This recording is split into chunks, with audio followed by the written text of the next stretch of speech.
And that's one thing that I want to make an effort to do this year as well. Similar to you, I kind of found myself dropping off from attending as many live shows as I would have liked and spending more time, whether it was at home working on bits and pieces, the book, things like that, or attending various music conferences, which totally grateful for and happy to be a part of, and always participate in any music conference where I feel that I can make a good, solid contribution. But yeah, being able to get out and see those live shows. I mean, I love live music. Yes, me too. You can't beat that experience. Yeah, I love festivals. 2 years ago, I did 19 festivals in 1 year, which was incredible fun. Wow. And then no, that was 3 years ago. The year before that, I did 15, then I did 19. Then last year, I probably only did like 6 or 7, so it's quite a drop off. That's it. It's funny, you know, because perception is reality online. People assume that I live online, and the reality is, yes, I'm online right now. I'm live with you. We're doing this. After this, it will be cut up into the podcast, which will come out later this week. And then there'll be videos that will go on my socials, and they'll be spread out. But it's all from one straight recording, and we may go for 1 hour today, and I've got content for at least a week. How many podcasts do you do a week? At the moment, it's about 4 a week. I've just been going for it. I realized that do you find that helps with the algorithm? Been great and been valuable, and I may as well do them now while I've got the time, because I know that later this year, once conference season kicks in, it's going to be a little bit harder to find that time to just lock myself away. Do you find that helps with the algorithm? You know what? I honestly... Or is it just a time thing? I mean, music, I could talk to that all day, but podcasts, it's interesting. So Spotify, my podcast is on Spotify as well. Mm-hmm. And Spotify, if you distribute with Anchor, they let you add up to 5 keywords per episode.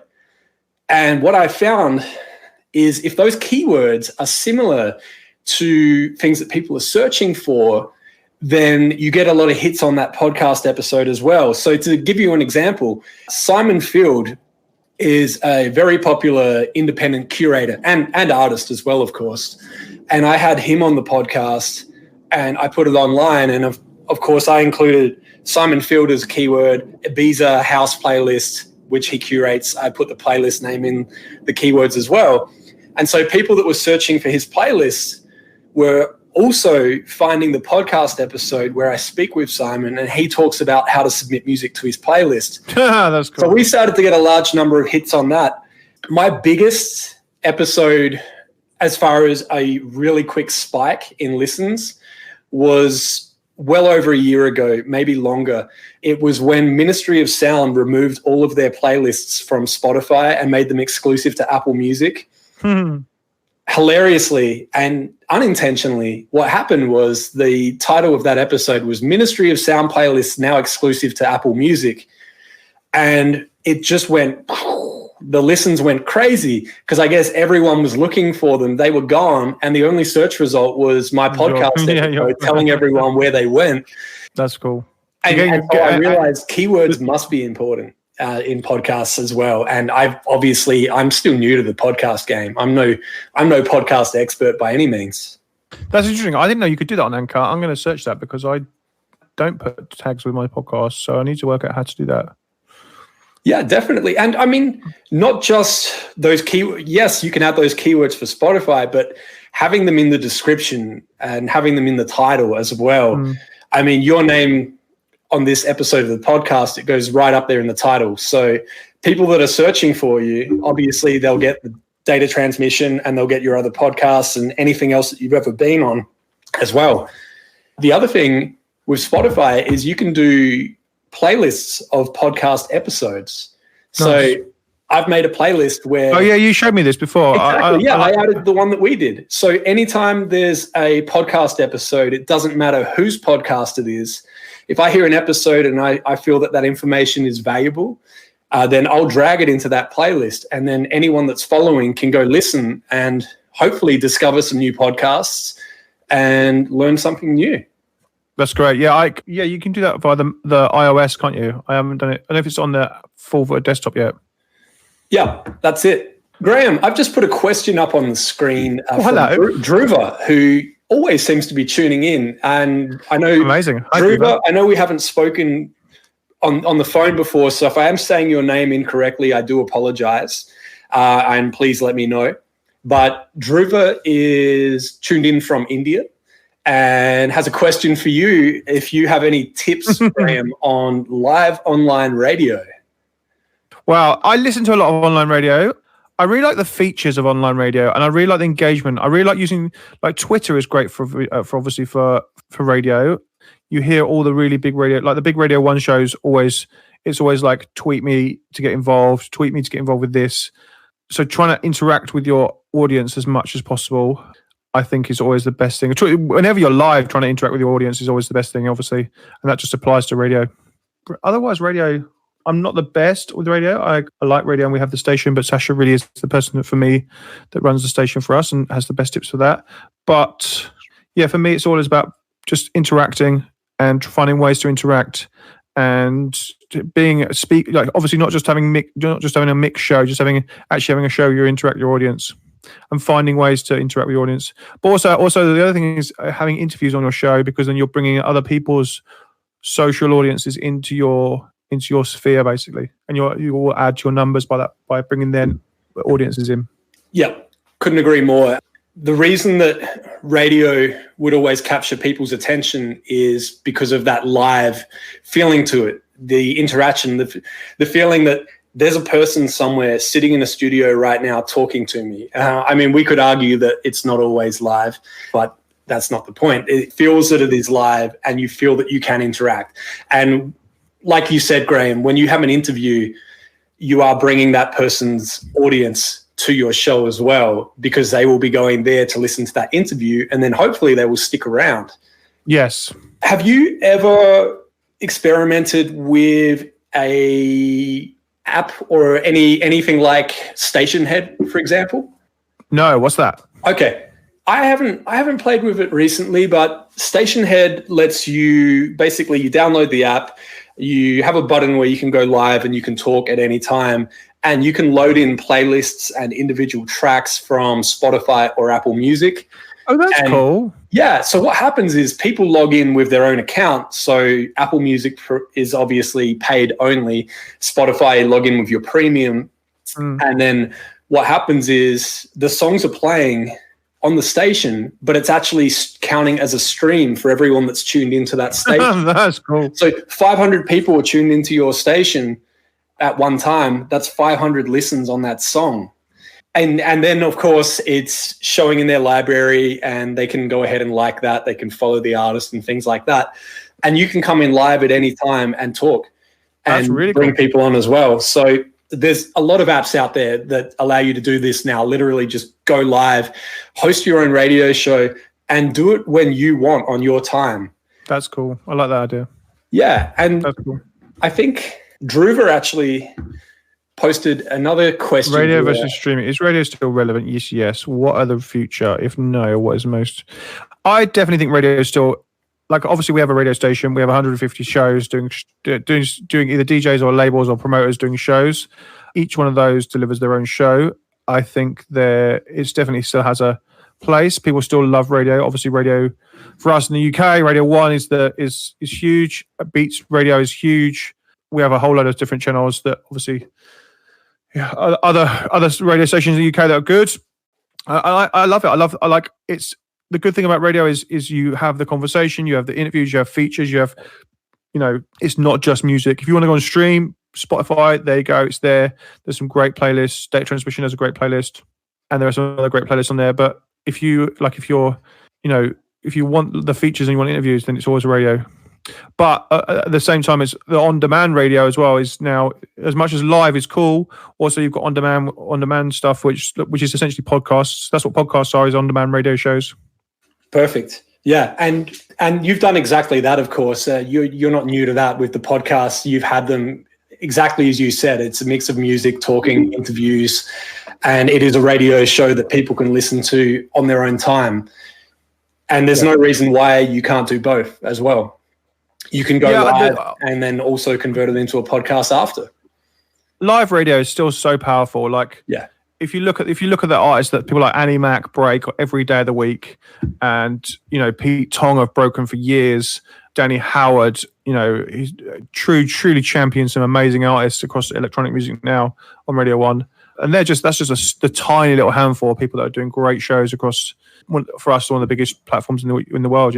Absolutely. So just tossing up a few more comments here as well. Willie Rosado has been very active in the comments today. Appreciate you, Willie. Loz Bull, yo. Hey, Loz. Hey. It's the Grahame Farmer fan club here in the comments. I'm loving this. Loz. How are you? You got your own entourage right now. They're taking over, man. Oh, this is super cool. So what are you looking forward to next? What would you like to see happening in 2020 as far as new developments? And I mean, we can get into the tech side if you want, or we can get into the distribution side. Really, what would you like to see? And just to throw some ideas out there as talking points, obviously voice is really getting bigger and bigger this year. What we've seen is a lot of people now have these smart speakers in their homes, and I'm not going to say their names or they'll all start going off right now. But we're getting to the point where not only that, but we have assistants in our headphones, so that when you're out walking, you don't even have to look down at your phone to request a playlist or listen to an artist. Where do you see it going from here? We could talk about perhaps, how do you consume music right now? Are you still old school, like exactly what you're looking for, or do you just go to a playlist and sort of hit the shuffle button and try and discover something new? Do you know what? There's some definitely things, like, I think the voice thing is really cool. I've had that person in the corner beginning with an A for a while from Amazon. We have our own skill on there for data transmission that reads the news, so you can actually you can get the data transmission in your flash briefing every morning if you can add the data transmission skill. I think the TikTok thing in electronic music is still yet to bite, and I think trying to work out how to make that into the underground scene and how to break records on that platform will happen this year quite a lot. I think that the reach on there is ridiculous. I've been throwing lots of content at it from a data transmission point of view, seeing which sticks and what delivers numbers, and nothing's delivered the massive numbers at the moment, but I don't think I'm far off of finding something that will.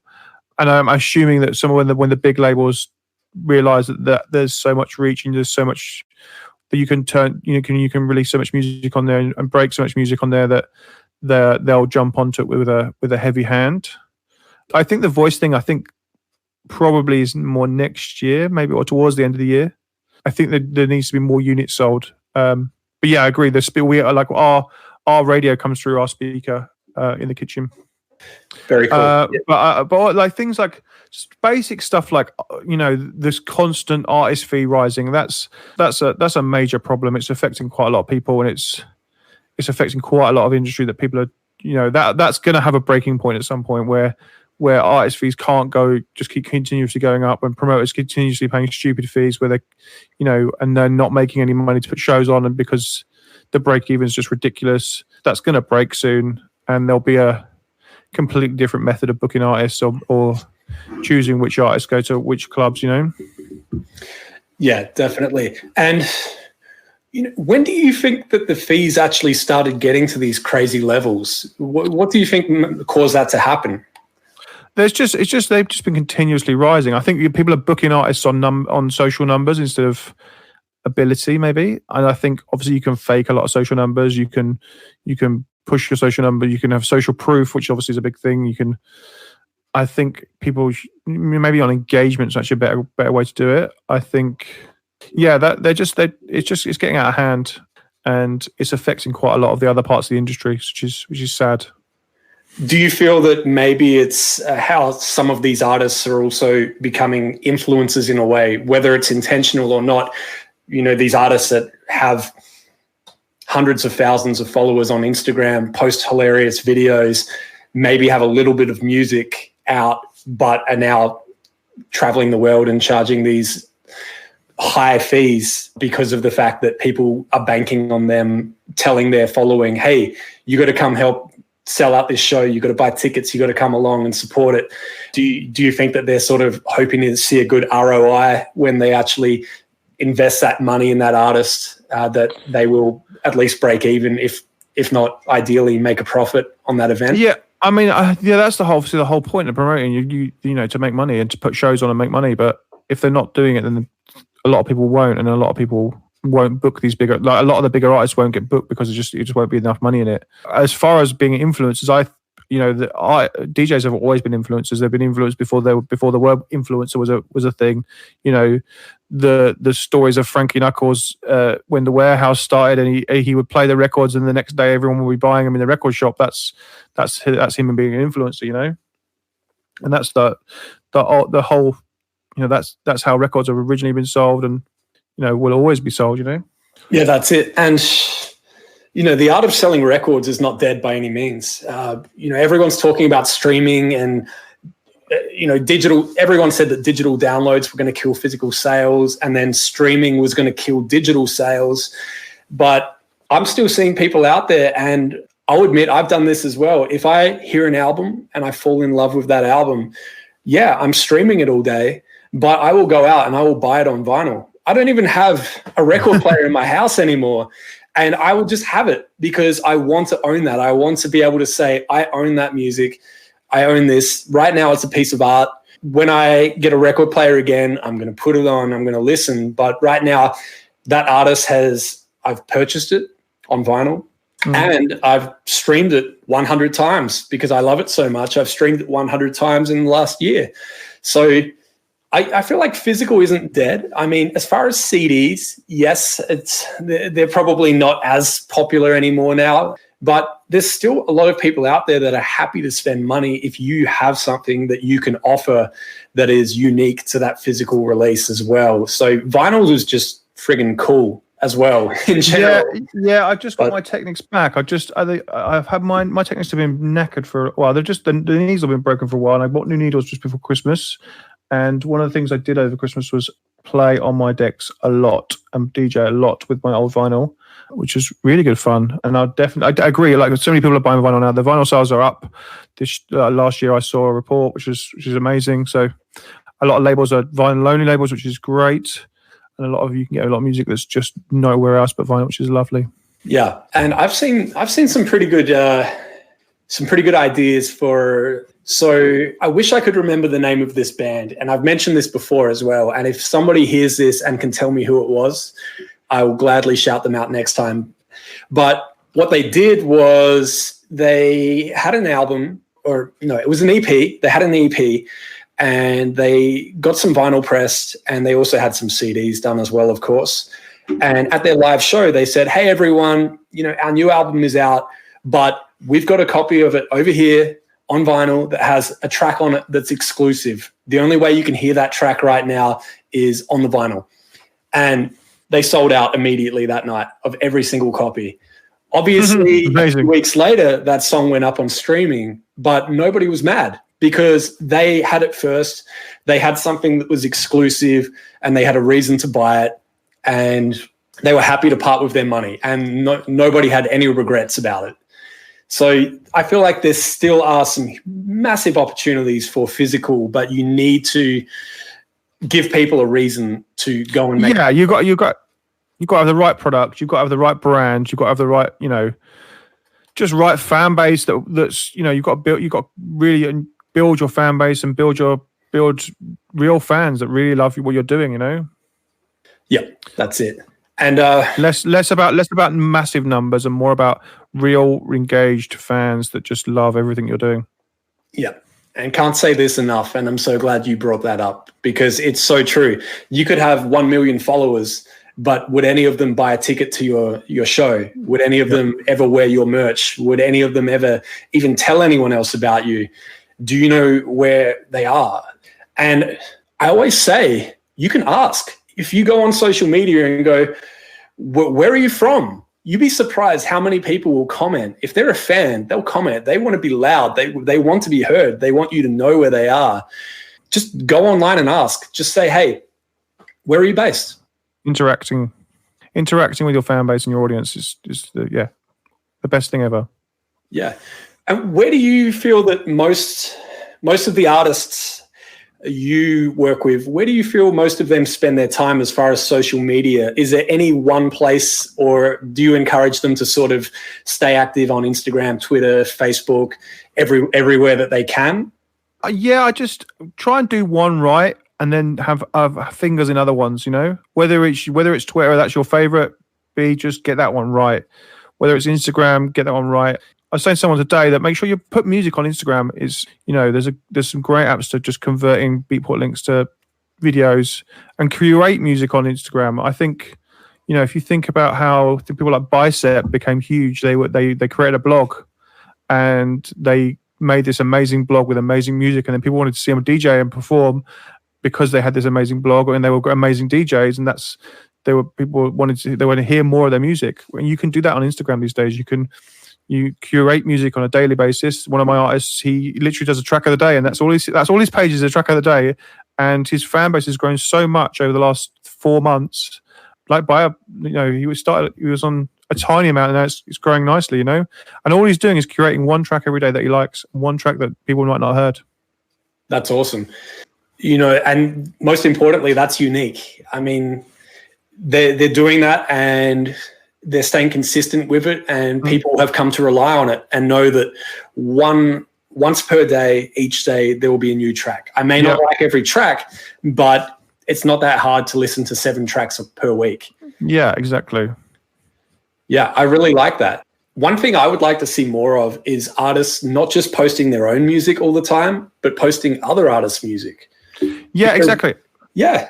It's that's what he does with his track of the day. It's literally other people's music, because he isn't making his own music. He's not he's building himself as a DJ career. He's not even started production yet. It's like, what can I put on social media? Right, we'll just create some tracks. Be a DJ on social media, on Instagram, and curate music. And that's the same as Spotify playlists. Spotify playlists are just old-fashioned mixtapes that you curate in an order that make people want to listen to the whole playlist because it's amazing. Exactly. Be a DJ in those, and learn how to DJ on those platforms. Definitely.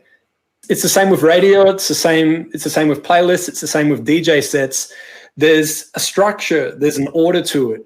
I mean, yes, when you play a live set in front of an audience, that will change based on that audience and how they react and things like that. But when you're doing a playlist or a radio show and you can't see that audience, it's up to you to take them on that journey and make sure that it works and it flows nicely. I always treat playlists kind of like an album. I go strong track at the start and then go kind of like this. Yeah. But at the same time, it's a fun journey, and DJ sets are the same. I mean, shout out to Cascade, easily one of my favorite DJs and producers for that matter, of course, but the way that he structures his sets, it's not just at this level the entire time. It's like, I'm taking you on a journey right now. We might start a bit harder to get you energized and get you ready, and then we're going to take it down a little bit. We're going to go deep and we're going to go groovy, and then we're going to pick it back up again, and you're going to have a lot of fun along the way. And it keeps you guessing because you don't know exactly what direction it's going to go next, but it's got a nice flow to it. He won't just go from banger to is it me, is it you, and then back up again. He's gonna do that as a nice journey. So I love seeing that and seeing how people program this, whether it is playlist, radio, DJ set. Yeah, I'm old, so it's I think of them as mixtapes and the old-fashioned cassette tapes, and how you program cassette tapes when you're younger. That's what I used to do when I was younger. Totally. So Dhruva is here with another question, and let me just see what we've got here. I'll read this out. I think it's a statement. It is, isn't it? So Dhruva has just commented, Indian underground music scene is mostly influenced by UK. Mixmag just did their first season here. India is hot right now. DGTL happening this weekend. Digital, yep. That's awesome, yeah. Amazing. A lot of great music's come out of the UK. So it's, the other good thing about that, the ad market is super cheap. Yes. So building a fan base in India, no brainer. Then if it's a hot scene and the ad market's cheap, then there should be a lot of DJs wanting to tour India right now. I would love to have 1% of the market in India, even less than 1%. I'd be set. Yeah. I know that's a ridiculous statement, but it's so true. I mean, if you've never done any kind of outreach, if you've never even, I'm gonna say this incorrectly, and Dhruva, correct me if I'm wrong, but GeoSavin, if you have never paid attention to that, and I'm going to type it in the comments here as well so people can look this up, but GeoSavin in India, I mean, yes, Spotify is in India as well, but GeoSavin were there first. They used to be Savin, and then they merged, and now they're GeoSavin. Mm-hmm. You can go on there, you can claim an artist profile, you can actually go in there, and then you can create an artist playlist now, which is cool. But what I really like is they actually encourage collaboration to the point where you will see artists that are similar to you that you should collaborate with. And as an artist, if you're in the UK, you're in America, you're in Australia, wherever in the world you are, collaborate with an artist from India. And you've got their fans, their reach, and you're also giving them your fans and your reach in return. And you may find that you start to develop an audience there sooner. That's cool. Yeah. Not just GeoSavin. I know that we brought that up as well. Actually, I'll put it on the screen here. But Grahame in the Middle East as well. Grahame allow you once again to go on there. And once again, I'll type this in the comments. So we so many platforms. That's cool. And I do apologize, of course, if I ever say these names incorrectly. But I have nothing but good things to say. So Grahame, you can go on there. And once again, they were there before Spotify. And so they have a large following. You can go on there, create your artist profile. You can actually upload music directly to them and distribute directly and get paid directly by them.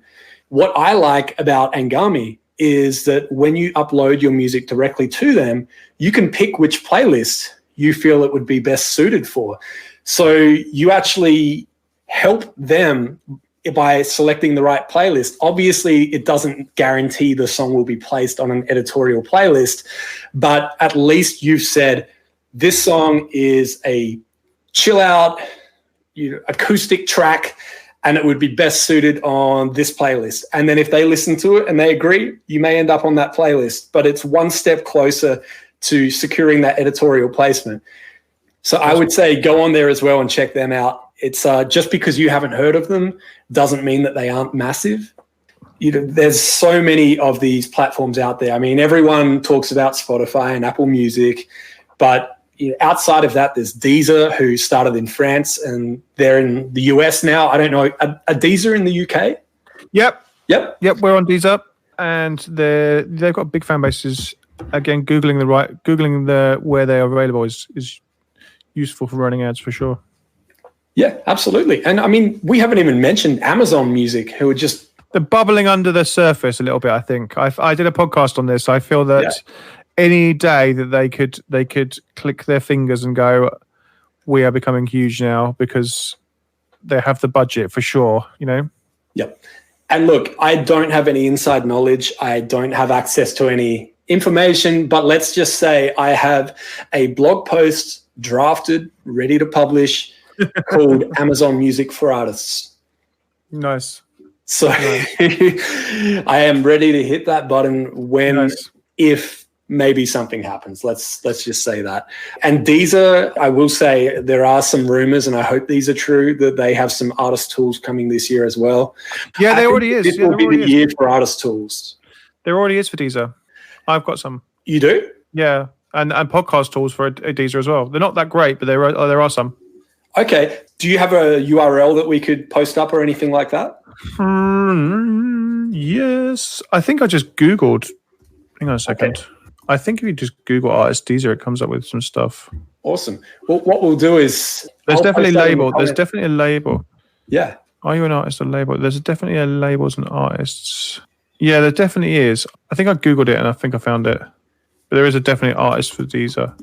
Yeah, I tried to get access before and I wasn't able to get in. But what we'll do is once we find this link and we find the information, we'll post it in the comments here as well, so that for anyone that watches this or watches the replay, you can go in there and get set up and get access to some insights for Deezer as well.